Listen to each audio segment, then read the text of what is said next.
విశ్వాసికి లోకానికి ఉన్న సంబంధం ఎలా ఉండాలి అనేది చదువుకుందాం. యోహాను సువార్త 15 అధ్యాయం 19వ వచనం. యోహాను సువార్త 15:19. మీరు లోక సంబంధులు కారు.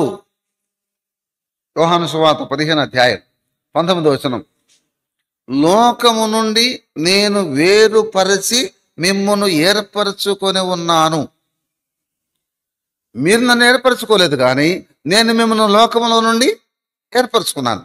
తర్వాత మనం లోకం వారం కాము. లోకములో నుండి వేరు చేయబడిన వారం, లోకములో నుండి ఏర్పరచబడిన వారం. తర్వాత రోమా పత్రిక 12 అధ్యాయం 1-2 వచనాలు. రోమా 12:1-2.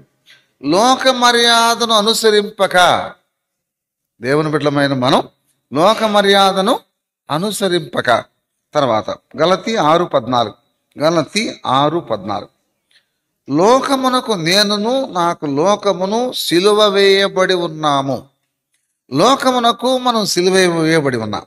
తర్వాత యాకోబు పత్రిక 3 అధ్యాయం 27 వచనం. యాకోబు 1:27. లోకములో ఉన్నది లోక మాలిన్యం, లోక మాలిన్యము అంటుకొనకుండా కాపాడుకోవాలి. దేవుని ఎదుట నిష్కలంకమైన యథార్థమైన భక్తి ఎదనగా దిక్కులేని వారిని విధవరాండను పరామర్శించడం, ఇహలోక మాలిన్యం అంటుకొనకుండా తను తాను కాపాడుకొనుట. ఇహలోక మాలిన్యం, లోకములు ఏముంది? ఎక్కడ చూసినా మాలిన్యమే. చూపులు, తలంపులు, ఆలోచనలు, పనులు ఎక్కడ చూసినా మాలిన్యమే. అయితే మాలిన్యం ఉన్నటువంటి లోకములో మనం ఎలా ఉండాలా? మాలిన్యము అంటుకోకుండా కాపాడుకోవాలి. ఇంకా చూద్దాం, చూడండి. 1 యోహాను పత్రిక 2 అధ్యాయం 15 వచనం. 1 యోహాను 2:15. లోకమునైనను లోకములో ఉన్న వాటినైనను ప్రేమింపకుడి. తర్వాత 2 పేతురు పత్రిక 2 అధ్యాయం 20 వచనం. 2 పేతురు పత్రిక 20 అధ్యాయం. నడిచిపోతున్నామమ్మా. నడిచిపోతుంటే అన్నీ ఎంగిలిస్తరాకులే. ఏం చేస్తాం? పర్లేదులే, తొక్కుండా పోతామా? ఏం చేస్తాం? చాలా జాగ్రత్తగా ఎక్కడ ఎంగిలవుతుందో, ఎక్కడ కాలుకు అంటుకుంటుందో అని చెప్పి జాగ్రత్తగా నడుస్తాం. అందుకని 2 పేతురు పత్రిక 2 అధ్యాయం 20 వచనం. లోకములో ఉండే మాలిన్యమును తప్పించుకొని, ఎలాగా తప్పించుకోవాలి.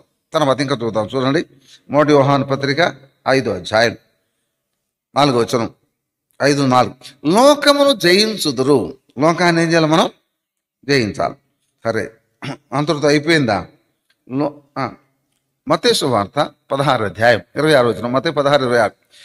సర్వలోకమును సంపాదించుకొని ఏం చేయకూడదు? మనం లోకాన్ని సంపాదించకూడదు. లోకంలో ఉన్న వాటిని సంపాదించడానికి మనం కష్టపడకూడదు. లోకాన్ని సంపాదించడం కాదు మన పని. తర్వాత లోకములు ఇంకేమున్నాయంటే మత్తయి సువార్త 13:22. మత్తయి సువార్త 13. లోక సంబంధమైన విచారములు, లోకములో దుఃఖములు, లోకములో చింత, ఇవన్నిటినీ మనం తప్పించుకొని ప్రభు కొరకు జీవించాలి. తర్వాత లోకములు ఇంకేమో చూద్దాం. 2 పేతురు పత్రిక 3 అధ్యాయం 4 వచనం. 2 పేతురు 1:4. లోకములో ఉన్న భ్రష్టత్వమును తప్పించుకొని, లోకములో ఉన్నటువంటి భ్రష్టత్వాన్ని తప్పించుకోవాలి. సరే, ఇప్పుడు ఇటువంటి లోకములో మనం చేయవలసిన పని ఏంటంటే,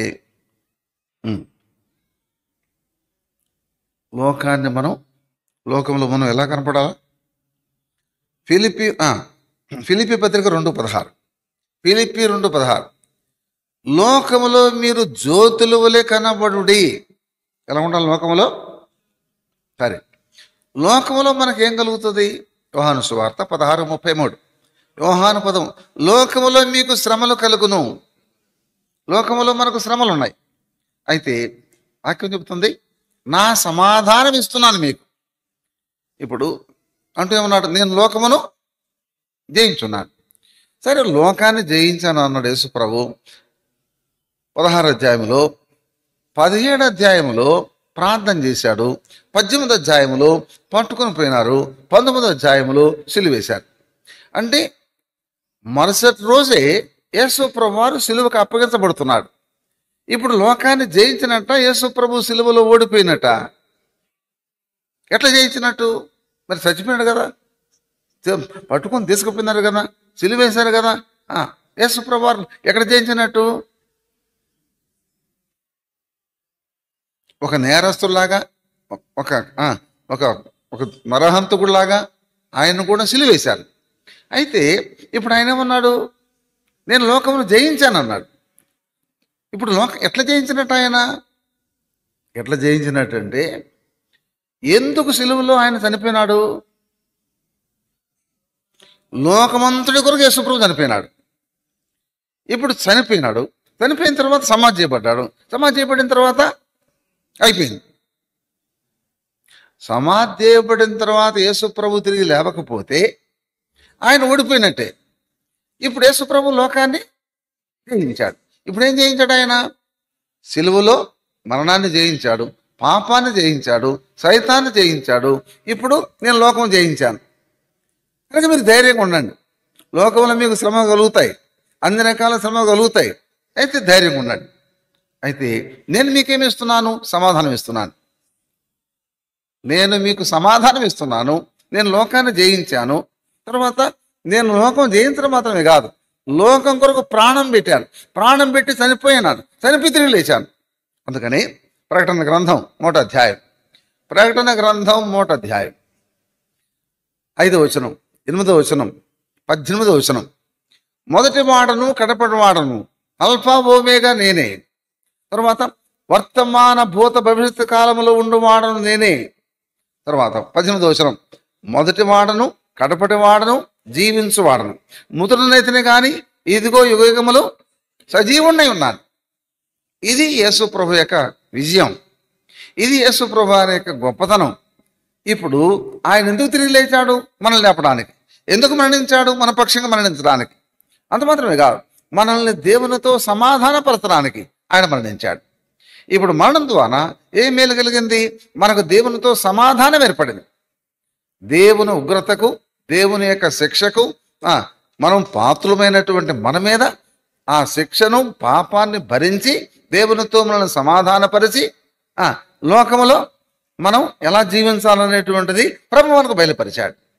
కాబట్టి ఆ విధంగా దేవుని బిడ్డలమైనటువంటి మనం లోకముతో మనకు సంబంధం, లోక సంబంధులు మీరు కాదు.